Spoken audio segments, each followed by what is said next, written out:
Okay, folks, so if you can hear my voice, I need you to listen up in 5 seconds. So 5, 4, 3, 2, 1. Are you listening?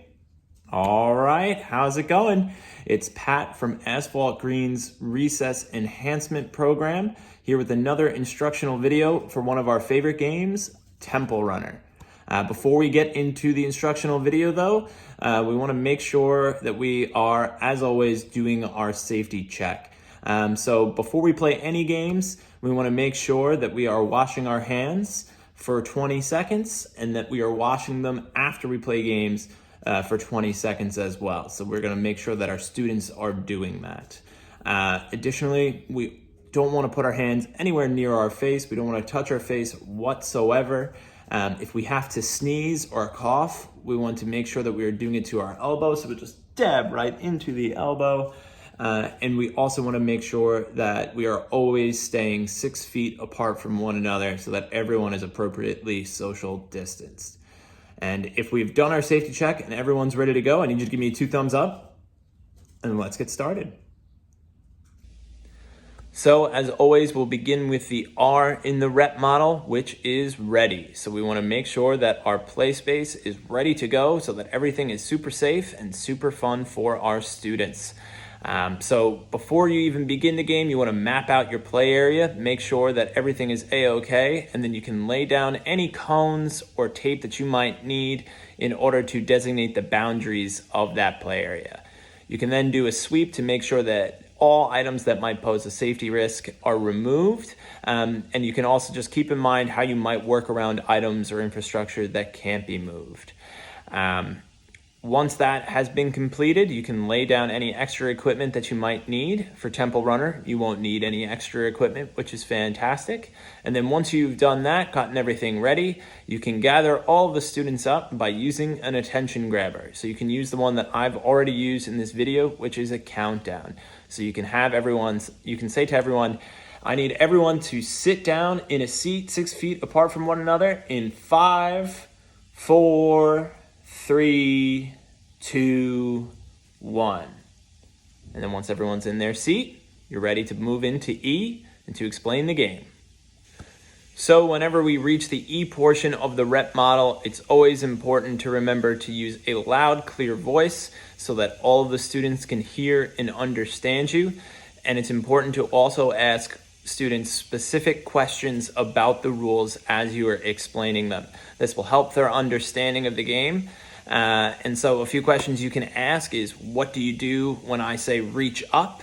And you can also ask them, well, do you move from your seats? Those questions will make a little bit more sense as we go through the instructions of the game. So while I'm explaining those instructions, you can follow along on your PDF or on our website. So folks, it seems like everyone is ready to go, which means that we can jump right into explaining Temple Runner. So what's the name of the game? Temple Runner. It's a personal favorite game of mine. It requires a good storyline, and there will be actions that students will do based on the story that you've created for them. So with that in mind, it's a great game for younger students who will be super compelled by a good storyline, so kindergartners through 2nd graders. But it's also a game that can be utilized with 3rd through 5th graders as well. We just might want to have a think about how we can make the story more interesting and more compelling for them. What's great about this game is that it's super safe. So everybody will be sitting down and be able to stay 6 feet apart from one another. And as well, it requires no equipment, just everybody sitting down as mentioned. And then as well, what's super great about this is, as with all rep games, it's super fun.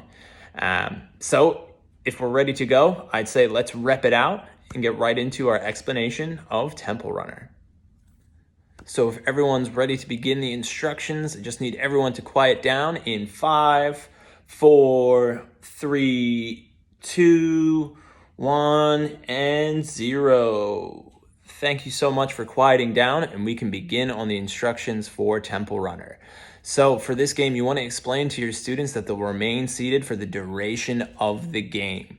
And then you want to draw them in by telling them that they're going on an adventure. They're going to go and find hidden treasure in a temple that's hidden away wherever you might want to decide. It could be the jungle, it could be underwater, anywhere that you think might be fun to head to with your students. And you want to be able to use that introduction to grab them and bring them in to the storyline. You can then tell them that there will be a number of different obstacles along the way. There could be temple guards, tree branches, jungle cats, all different manners of obstacles that might be keeping you from the treasure. And so then you can explain to them that they'll need to listen up to a series of commands from you, the leader, in order to make sure that they reach the treasure completely safely. So those commands that you can utilize will be run. So you can have students run in place just like that while staying seated. Another command will be stop. So just like that, everybody freezes, stops moving. Then you can also use reach up.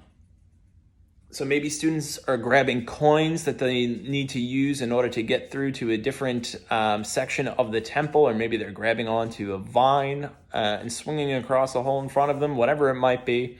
And then another command will be lean. So maybe you need to avoid a tree branch that's coming down or a boulder, whatever it might be, anything that you need to keep on the jungle path.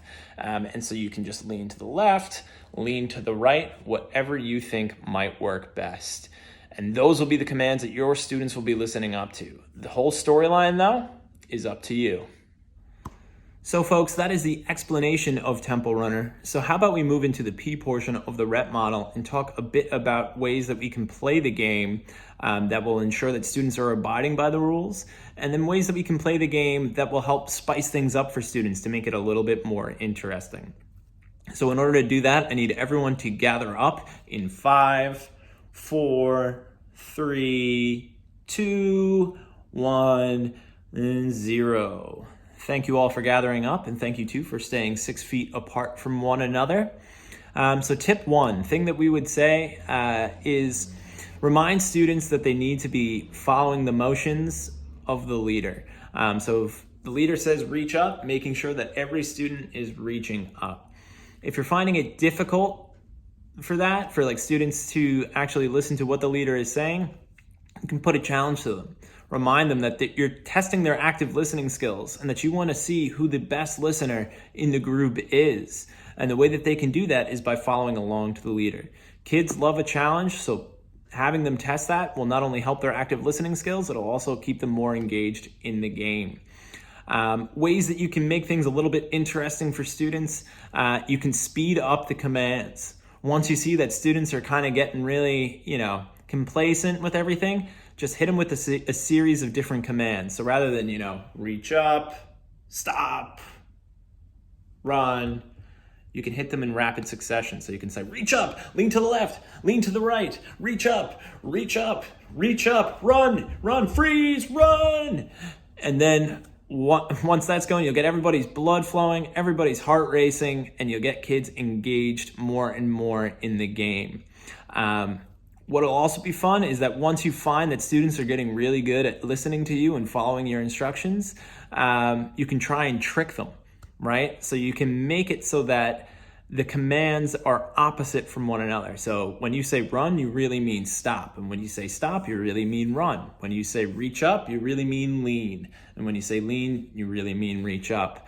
And you can try and trick them as you're going along. And then another tip that we could say is if they make a mistake while you're trying to trick them, well, then they have to do 5 jumping jacks, 5 seconds of silly dancing, 5 squats, whatever you feel might get them a little bit more active. Because again, the whole point is to not only keep things fun and fresh, but to get kids moving and keep them active as we go along.